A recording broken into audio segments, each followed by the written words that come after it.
those who dare to defy. Today, we're joined by an extraordinary from the corporate world to the rugged wilderness. Our guest's journey is a testament to the power of embracing life's uncertainties and following one's passion.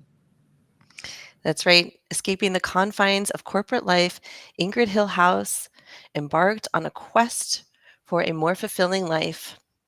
From the precision of engineering to the raw intensity of ultra endurance sports, and now the soulful rhythm of farm life. She navigated a series of unconventional turns. Her mission is to deep her mission is to decipher life's intricate cycles. Sorry, let me start that again. Her mission is to decipher life's intricate cycles, shatter addictive patterns, and ignite a spark in others to discover and follow their heart's compass. Ingrid, welcome to the podcast. Thank you so much, Kristen. What a wonderful introduction. I appreciate that. Wonderful. We are so excited to chat with you today. I am so excited to learn about everything that you do. And I'd love to start with just that because we gave a very brief introduction of your journey. But what do you do today? What does life look like today for you? Well, like Kristen said, I'm kind of a farmer. I live on 5 acres in Hawaii, and I have a fruit orchard here. This was I just moved in April. So, and then I was traveling in May and June and July. So I'm kind of just getting into the rhythm of being a farmer. And it was an overgrown fruit orchard. So for the past 3 years, this whole land has been overgrown by invasive trees and weeds. But it was originally planted with over 100 producing fruit trees, including like all kinds of citrus and then a lot of exotic tropical fruits. And so I'm spending time with my partner, restoring the orchard, clearing out the invasives, and nurturing the plants and talking to them and watering them and feeding them and connecting with them. And then with the ultimate goal of promoting and helping with food sustainability here in Hawaii on my island. So I live on the big island of Hawaii in Kona. That sounds incredible. And I'm curious to know, kind of taking a step back, how did you get here? Right? So like what changes had to occur in your life to get you where you are today? Yes, and that is why I wanted to talk to both of you, because I think it's an unconventional path. I'm that girl that was working in corporate America as the VP of an oil company. So I was in oil and gas in that industry for 21 years and reached the point of burnout and struggled with addiction for my coping mechanisms all throughout my career. And finally got to that breaking point where I said, enough is enough. And I took a break and was like, what do I want? And I decided I want to sell all my stuff and move to Hawaii and start over. So I did. Yes! That's amazing. But it wasn't that easy because I moved in 2016 and now we're in 2024. So even though I made that decision and I made the move, there was still a lot I had to deal with to get to where I am today. Mm, that sounds amazing. And it leads me right into the next question because the unconventional path is it's exactly that. It's unconventional. And one, I think that it is unknown. And two, I think it's different for every single one of us, which is, in my opinion, the beauty of it. That's where we get to unfold and dig deep and go back into our true selves. But what happened? What you explained a little bit about, the burnout and what happened to take you there. What was that moment when you how does someone who's a VP, I guess more straightforwardly, of an oil and gas company who has all of the success that society tells us that we should have, right? I'm sure it looks a lot like the paycheck, the lifestyle, the house, all of the things. What moment made you make the switch? What moment made you decide that this is not it? This isn't it? The moment was, and I think there's a whole backstory, which we may get into, but the moment was really, I had I already decided in 2009 that by the time I turned 45, I wanted to be on a track to get myself to Hawaii someday. But I didn't know how that was going to happen. And I was just like, I'm just going to keep working and saving and working and saving. And I got to the breaking point sooner faster than I expected. And what happened was I worked on, I kind of, I had a plan where I started to find my launching pad for Hawaii. So I had my job in Houston, and I decided I would go work in Austin for a better quality of life and to sell half of my stuff and to start downsizing to be my launching pad to go to Hawaii someday. So I was in Austin for a little bit when a CEO that I had worked for in the past called me to come back to Houston and work for him and start up a new oil company from the ground up. So I was the second employee, and that he would make it worth my while, and that that would be, I figured for myself that that would then set me up to be able to do what I wanted to do. So I did it. And in that, I worked really hard, and I always had been, because of the profession that I chose, petroleum engineering, that's actually an unconventional path. When I chose it in 1990, like nobody was, women were not in that field. And even when I started, I went into the oil fields of West Texas. So as a 22-year-old young woman in steel toe work boots and jeans and a hard hat, going out into the field and working with the pumpers that work the actual operations of oil and gas wells, that's where I was. And that was very unconventional at the time. So I think throughout my whole career, I had this whole idea that I had to work harder than any man and do better than, do my absolute best and never make a mistake. And be perfect, or else I would lose my job. Because already the field was kind of stacked against me, is how I felt.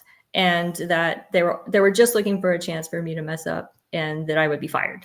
And I think that fear of failure is what drove me for so long. And also this internal desire to be valued and appreciated and to be smart enough and good enough. So that was driving me my whole career. So when I got into this big deal, it was amplified to the max. Like, I'm like, okay, I'm the second employee, and this is the whole success in my perspective. The whole success of this deal is riding on my shoulders. I was the reserves evaluator. So I was the one who was calling the shots on what the whole value of the deal was. And this was a $625 million deal. That we made. And so I'm communicating with the investors, with the management teams, and kind of selling the deal. And then also knowing that if it doesn't work, it's all my fault. But I managed to get through that. But my unhealthy coping mechanisms that I brought through my whole career were addiction. And early in my career was alcohol. And I stopped drinking in 2001. But what I found is that I have these cycles of addiction that manifested in different ways that I continue to use unhealthfully to navigate the stress and the burnout and all of that, that ultimately led me to a health crisis. And when we finally closed the deal, this is the breaking point. When we finally closed this big deal, so we took the $625 million company and we built it to a $1.2 billion company. And we sold out to a bigger company that was buying our company. When we closed that deal, I was the only woman technical professional on our whole board management team and everything. And I felt like I did all the work. Okay, this is just my perspective at the time. And I wasn't invited to the celebration party after the close. And I didn't find out until the day after. And that's what actually broke my heart in the end, because all I ever wanted was really to be liked, loved, valued, and appreciated. And I thought that if I worked hard enough and if I was good enough and I was smart enough and people, I could make people respect me and make people like and love and value me the way I wanted to be. And when that happened, I mean, it was just like it was I'm literally heartbroken. And that's what it was. I was like, that's it. That's enough is enough. If I can work this hard for somebody else and put my health at risk, I can do it for myself and be successful. I can do this on my own. I don't need this anymore, and something's got to change. Wow, that's an incredible story. And I have to admit, I'm almost a little bit teary, Ingrid. I feel like, oh my gosh, like that just really touched my heart. I can completely relate and empathize with that feeling.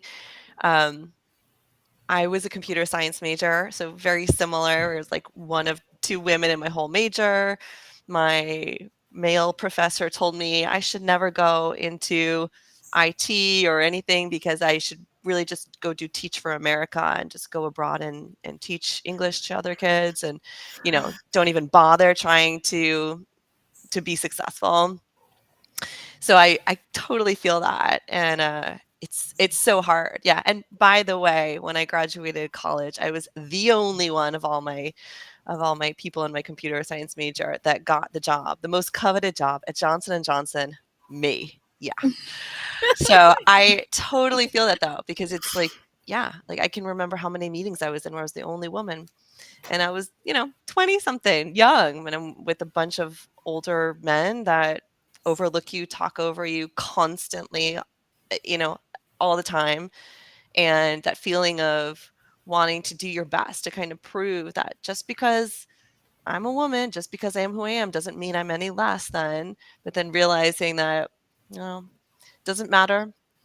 They're still going to treat you poorly. They're still going to talk about you behind your back. They're still going to talk over you, take away credit from you, on and on and on. So, oh, yeah, my heart broke a little bit on your behalf with that story. Thank you for that. Thank you. And I think I will say, in their defense, what I acknowledge now, they were going to cigar bar, and drinking whiskey, and I don't drink and I don't smoke cigars. But I think I still Doesn't matter. No, don't do that. It doesn't matter. Anyway, that was it. And the heartbreak at the time was real. And that's what it took, and that's fine. And I think that's like my lesson, and one of my life lessons is like, in all of these things, I've always had a divine guidance that things have happened for a reason. And I firmly believe in that. So looking back now, I can have compassion for everyone. But at the time, like I said, heartbreaking and rage too. Rightfully so, by Because the I'm way. like, I thought you guys were my friends and that you cared, But. Yeah. And I think the sad thing is that you and I are not alone. This is like a normal thing, sadly, that women, minorities are out there feeling like they have to work 3 times as hard with half the pay just to be accepted and appreciated and rewarded. And the reality is, most of the time, that moment never really comes. Okay, so let's switch gears a little bit. On to happier things in Hawaii. So I understand that moment where you're like, oh my goodness, I am done here. You can take your company and do you know what with it. You're off to Hawaii now. So what was that transition like for you? Because I imagine it's pretty significant change, right? You're going from a very traditional corporate structure, a lot of pressure on you to make the right decision, keep working hard. And then now you're in this adventurous lifestyle where you've got an orchard and farming and just totally different. So what was that transition like? And what were some of the challenges that you had to overcome? Well, I'll start with the transition was long. And so where I am now happened 8 years later. So it took 8 years from the time I landed to go through my transition to be where I am today. And when I landed, it's like you said, it was like, oh, I'm free. I can do whatever I want. And I'm grateful and blessed. I had a security net so I could explore. I think Louisa, as per one of the principles of the Flying Upstream, unleash your inner explorer. I had been doing a lot of ultra endurance sports in my career, but I had worked myself sick to the point that I wasn't able to anymore. Ultra endurance being like beyond Ironman, the swim, bike, run. I've done 6 Ultramans and I think 14 or 15 Ironmans. I've run 100 miles. I've done a lot of crazy things. So in the first, the most recent one was I did last August. I rode Paris, Brest, Paris, which again is one of these kind of unconventional things, solo self-supported bicycling, which is also kind of a men's thing. There were 6,000 participants and 317 women finished. So that's another whole thing. But so back to the story. I arrived, landed in Hawaii, and I chose to live somewhere that I didn't think I was really going to get rooted there because I always wanted to live on land in Hawaii. But for my lifestyle, it was perfect to help me continue doing my endurance sports and traveling. So I was racing and traveling and living in Hawaii and really blissfully happy for about a year. And as I was decompressing from everything that had happened, I was also, getting into my life here, getting into volunteer organizations. I decided to start a women's group. It was called WIM, Wahine Hui in Motion. So a group of women united together for active and healthy lifestyles.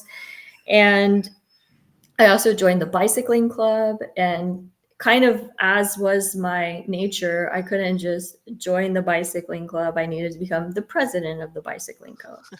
I couldn't just be in the women's group. I had to start and lead the women's group. And then I started volunteering with the races and things that are here in our community. And again, I wasn't just a volunteer. I was a director or a coordinator, like a finish line coordinator or aid station director, that kind of thing. So what I found after about 2 years was that the same stress and patterns that I put on myself in my corporate job where I was being paid a lot of money, I was putting on myself in these volunteer opportunities that I was doing. I was still seeking the validation and approval of others in my volunteer activities. I was get so stressed out and frustrated preparing for the women's meetings. Why isn't anybody helping? Why am I doing everything? Does anybody care? Are you kidding? Are you really going to bring those kind of snacks? This is a healthy women's group. We need to have these kind of snacks. Like everything was still like a big deal. The weight of the world was on my shoulders. I was responsible for everything. Like this was it was my mindset there. Like, and I was in control of everything, right? Not. But I still didn't know that, right? So I came to Hawaii. I live in paradise. Everything I'm doing is by choice. No one's forcing me to do anything that I'm doing. I'm not getting paid for any of it. And yet I'm still in this loop, this cycle of going all out. So I've got to be the best. Then facing the need to switch gears or face consequences. So in many cases, that's, what I learned later was about setting healthy boundaries.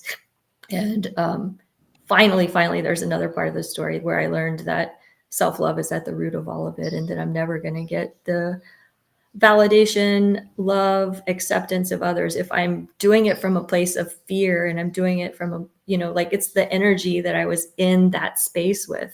Like, as I tell this story, you can feel that, like, I want it to be this way. And that's what I came to Hawaii with. And even though I sold all my stuff and I came with like a couple of boxes and a couple of bicycles and a car, and I started over, all of me and those habits and patterns and the ways of being in the world were still with me. And I really, really reached another breaking point that caused me to then figure that out. In paradise, I can imagine, because I haven't experienced it, what it must feel like when you look around and you're like, I thought that when I got here, everything would be fine. That when I got to this new location and when I got rid of the stuff that, for a lot of us, I don't know if this was your experience, but for a lot of us, are the things that are causing all of the disharmony that is occurring within us, right? We think it's the things outside of us. So when you realize that it's the self-love, when you realize that the root of it has not been removed because you removed yourself from a physical location, but all of the internal work that's needed for you to get to that place, for you to get to that paradise and actually enjoy it, right? Internally. What was that like? What made you realize, hey, I need to go within now because all of the external stuff is resolved and I've not Yep. changed. What it was is my discovery of these cycles that I repeat. And in the space of being so frustrated and discouraged with the things I was doing and putting pressure on myself and not feeling satisfied, I was also still using my unhealthy coping behaviors from before. So before I talked about, I used alcohol for a while, and then I started using sugar and exercise. So sugar was my self-soother. I would binge eat sugar. That's in my career. That's how I worked myself into a health crisis. I was up 40 pounds. That's how I worked myself sick from being this 6-time or at that time 3-time Ultraman to not being able to run 1 mile, not being able to run 1 mile. I could swim, bike, and run 320 miles, and then I couldn't run 1 mile. That's like the combination of the stress and the eating and the metabolic dysfunction that came as a result of it and the autoimmune stuff and everything else that was out of whack that happened. And it happened again in Hawaii after I thought I kind of like healed from all of that because I was binge eating the sugar, over exercising. And I was in this cycle of if I didn't have a thing to like perform to get the cheers and validation from others from, then I was overeating to get self-soothing and the dopamine hit inside. So it was on this like treadmill of overexercise, overeat, like stop exercising, gain weight, get unhealthy, feel bad. All of that was happening at the same time as like me living in paradise. And when I got like to that point again, I was like, what is wrong with me? What is wrong with me? I'm a very successful woman, like by all standards of on paper, right? And something's very messed up inside. Something's going on. And the old methods I was using to manage my weight and exercise weren't working anymore. I was like, oh, it's hormones. It's because I'm at 45 or 46 now. It's the hormones.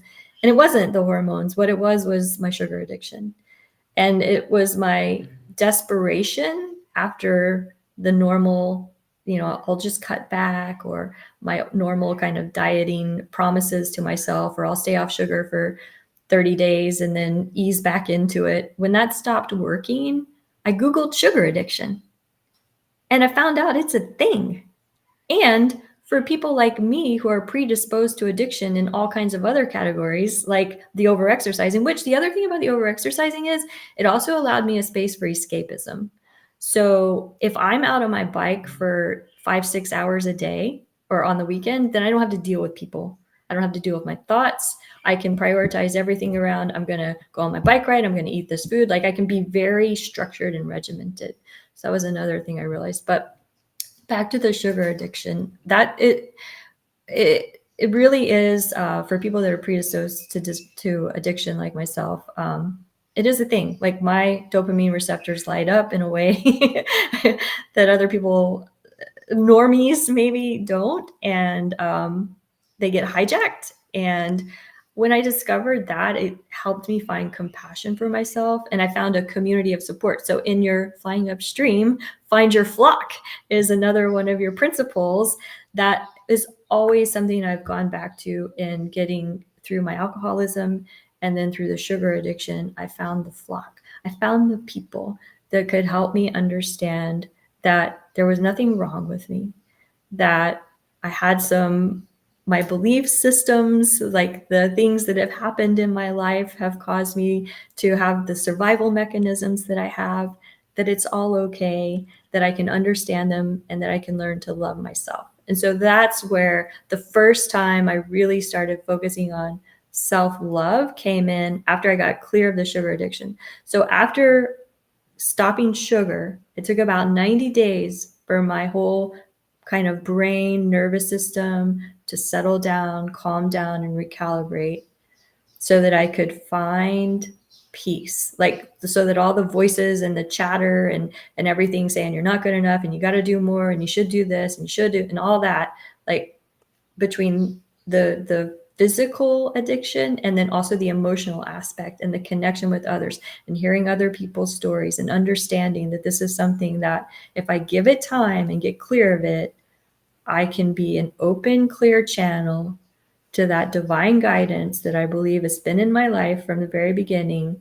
And then I can truly learn to be my best authentic self, connecting with my essence and showing up in the world in a way that I can help others and also like live my truth, speak my truth, and find more fulfillment and joy and less living in a place of fear and more living in that higher frequency vibration space.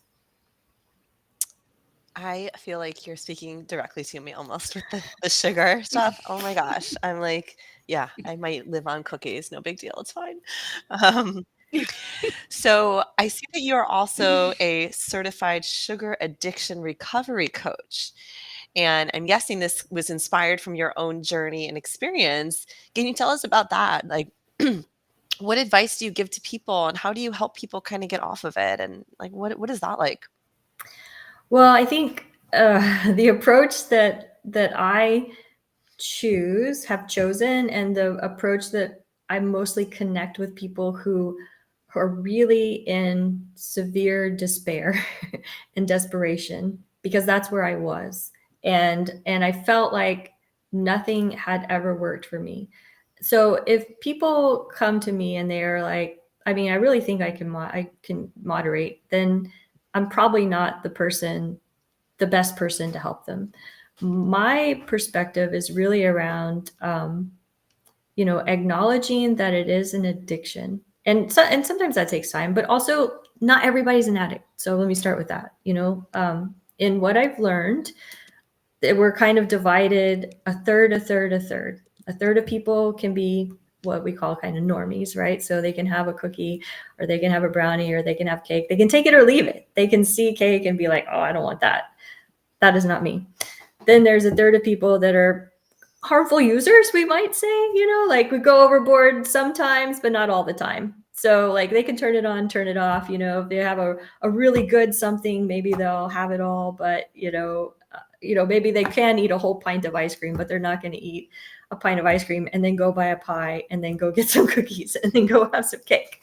So I was the one that had like literally like a $35 a day bakery habit. So after work, I go to a bakery and I get 5 or 6 things. And I say, maybe this will last 2 days, or maybe I'll take one bite and throw them in the trash, or I can't make a choice. And I'd end up eating them all. And if I did throw something away, I'd dig it out of the trash and eat it anyway.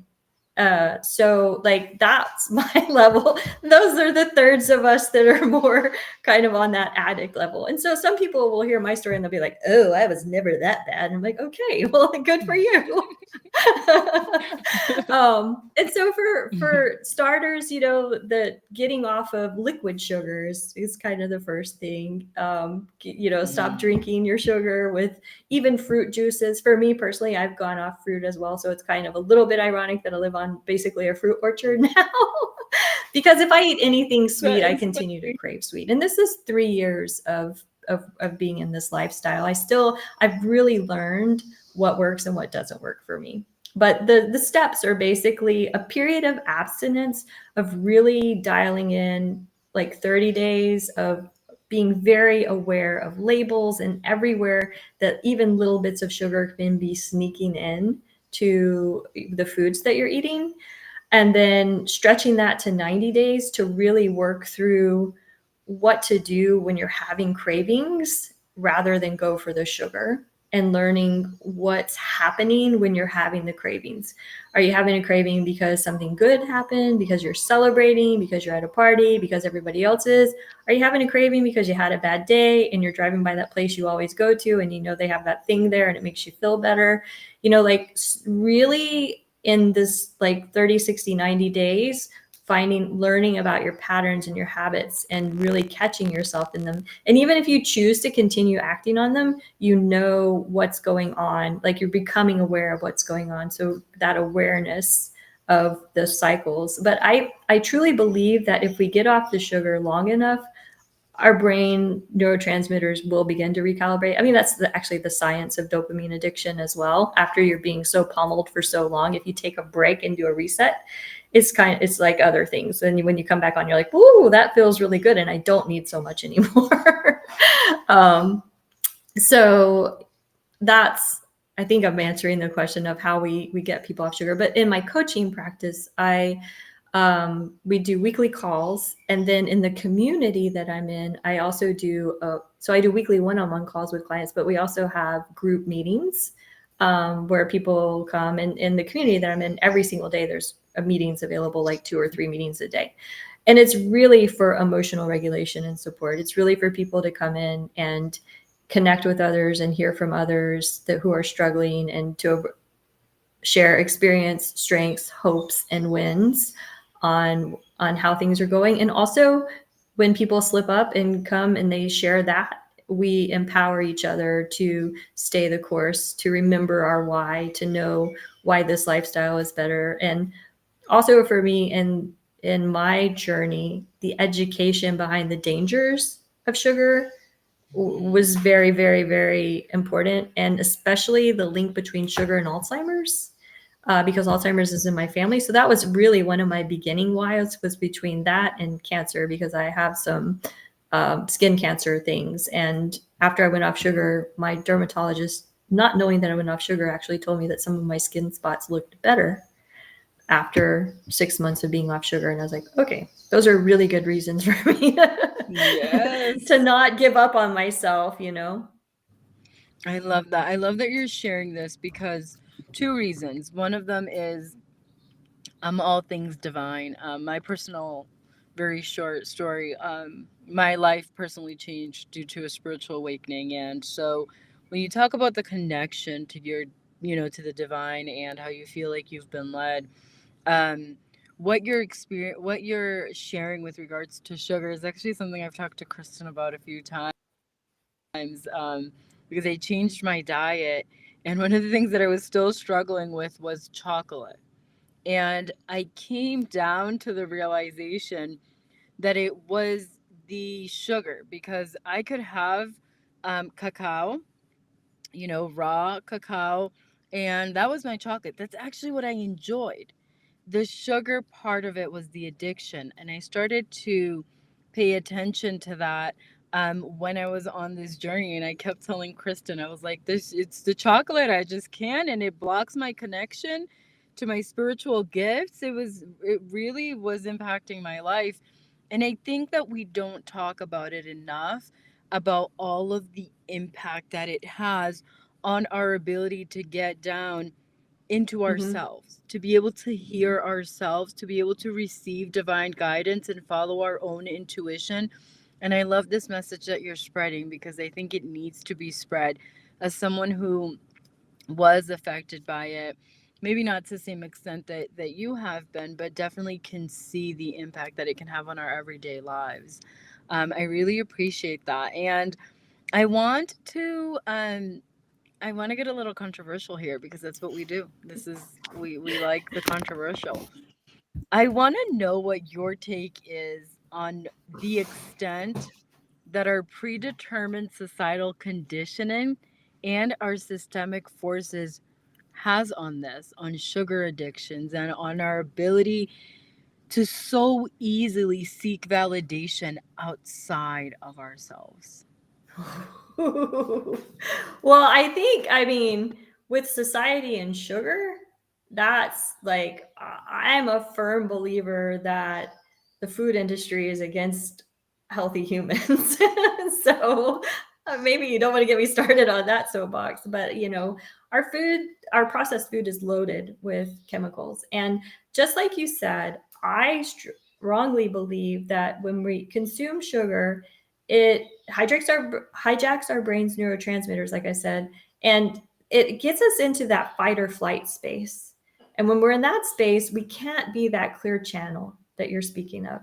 And that's what I found. That's what I'm, when I'm alluding to like this peace that comes when you're off the sugar and you can be that clear channel. That's what I want to be, right? So when we have foods that our food industry is giving us that are loaded with chemicals, I mean, it's keeping us from being our best selves. And it's keeping people in the cravings. There's food scientists that manufacture foods and combinations to make them the most addictive. So people can't just eat one, they advertise that, So I'm hugely, like, as part of the recovery, stay away from boxes, bags, and cans is my thing, right? Shop the perimeter, like you often hear, fresh fruits and vegetables, clean organic meats if you choose to eat meat, or be vegan. I actually, at different times I've been vegan, I've done all different types of things. So yeah, staying away from processed food is huge. Staying away from the sugar is huge. The societal expectations. What was the second half of that? It was about we I think it was both just lost. like our expected roles that are keeping us from being our authentic selves and being, compassionate and open-minded. I think that we're largely still programmed to believe that we as individuals can control things and can control the outcome of things. And I believe that, like, I recently did some study of the work of Byron Katie, and it's called The Work, and it's about basically when I argue with reality, I lose every time. Like, if I don't accept what is, if I can't be with what is, and I'm going to argue and it should be like this, and I want it to be like this, and I need it to be like this, all I'm doing is adding stress to my life, and I'm going to lose, because reality is what it is. And from there, we can, if we're in the present, the more we're in the present, the more we can, receive our guidance on what the next right step for us is in the world. But I think so many people continue to be trapped in this mindset of I can control things, especially now. Like, what about my future? What's going to happen? What do I need to do? What do I need to save? How can I protect myself? In that fear, that space of fear and worry and doubt, those are low frequency vibrational energies that are just not where we're meant to be. And the more we can be present and be open to we don't know anything for fact about what the future is going to bring. Every single moment is like new and evolving, and there's unlimited possibilities, right? So I believe the more we can stay there, the better. I believe that there is a lot of awareness of a desire to shift. I believe communities are popping up with all kinds of spiritual leaders, energetic leaders, influencers, your work that you're doing that help bring this messaging forward, that people can have a voice that believe in this way. I feel and believe that there is momentum in these movements. I just think that, well, clearly we're 50% divided in our society today of that good, bad, right, wrong, judge, control versus be present, feel, and truly live in a place of love, joy, peace, serenity towards fulfillment versus, struggle, strife, fear, doubt, worry. Yeah, that's a lot to chew on. Excuse me. And as we wrap up here, we have one last question for you, Ingrid.